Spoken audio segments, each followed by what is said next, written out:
Hello साथीहरू, this is part 5 on learning modes on simple and plain manner. Video अलिकति लामो हुनसक्छ, लास्टसम्म हेर्नु होला। यदि तपाईँहरूलाई मोड्स सिम्पल अनि प्लेन म्यानरमा लर्न गर्न मन छ भनेदेखि, तपाईँहरू गिटारिस्ट हुनुहुन्छ अथवा म्युजिसियन हुनुहुन्छ भनेदेखि है त। र केही कुराहरू मैले भन्नलाई अलिकति छुट्याएको छु भनेदेखि तपाईँहरूले कमेन्ट सेक्सनमा तपाईँहरूले लेख्न सक्नुहुन्छ। र मोड्सको विषयमा सिक्न चाहन्छु भनेर भन्दै हुनुहुन्छ भनेदेखि मेरो प्रोफाइलमा जानु होला। त्यस पछाडि आयोनियन, त्यस पछाडि डोरियन, त्यस पछाडि होइन अब अरू मोड्सहरूको विषयमा तपाईँले अलिकति भए पनि इन्फर्मेसन पाउन सक्नुहुन्छ। आई होप यो कन्फ्युजिङ विषयको बारेमा अलिकति भए पनि केही मैले हेल्प गर्न सक्छु होला भनेर।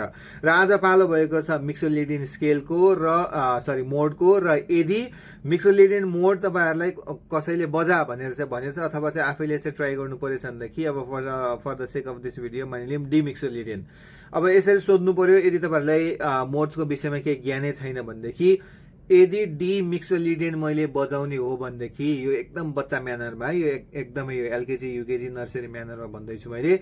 यदि मैले डी मिक्सोलिडियन बजाउने हो भनेदेखि डी मिक्सोलिडियनको आयोनियन के हुन्छ भनेर चाहिँ क्वेसन सोध्नु पर्यो। अथवा चाहिँ डायटोनिक प्याटर्नमा चाहिँ हेर्ने हो भनेदेखि चाहिँ यदि डी मिक्सोलिडियन फिफ्थ डिग्रीमा हुन्छ भनेदेखि त्यसको 1 डिग्री चाहिँ कुन चाहिँ हुन्छ भनेर यसरी हेर्दाखेरि पनि हुन्छ, पत्ता लागिहाल्छ।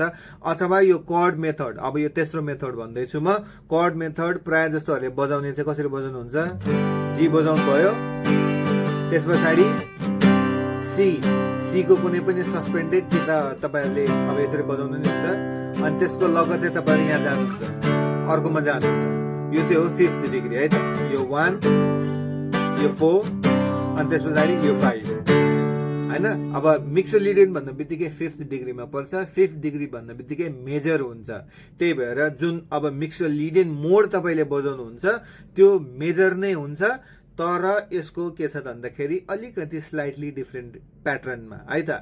मिक्सोलिडियनमा चाहिँ हामीले के गर्नुपर्ने हुन्छ, 7th नोट जुन चाहिँ छ त्यसलाई हामीले फ्ल्याट गर्नुपर्ने हुन्छ। डी मेजर स्केल यस्तो हुन्छ।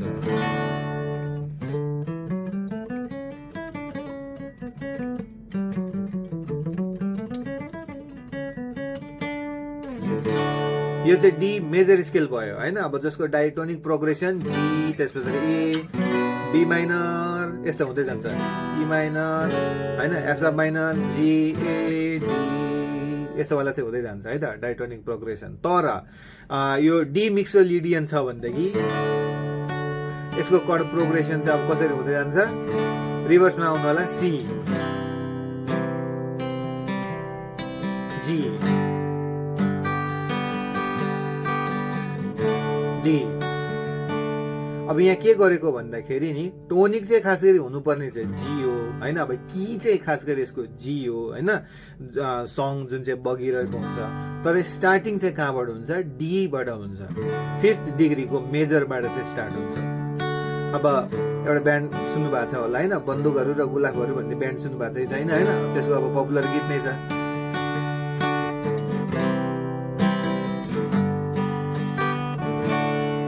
होइन, सुन्नु भएको छ होला नि होइन। यो अब यो पनि केमा छ, मिक्सोलिडियन प्रोग्रेसनमै छ है त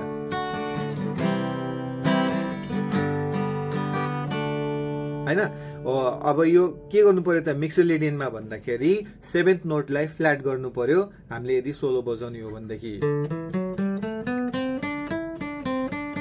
होइन। मेजर स्केल भए चाहिँ यस्तो हुन्थ्यो, तर मिक्सोलिडियनमा चाहिँ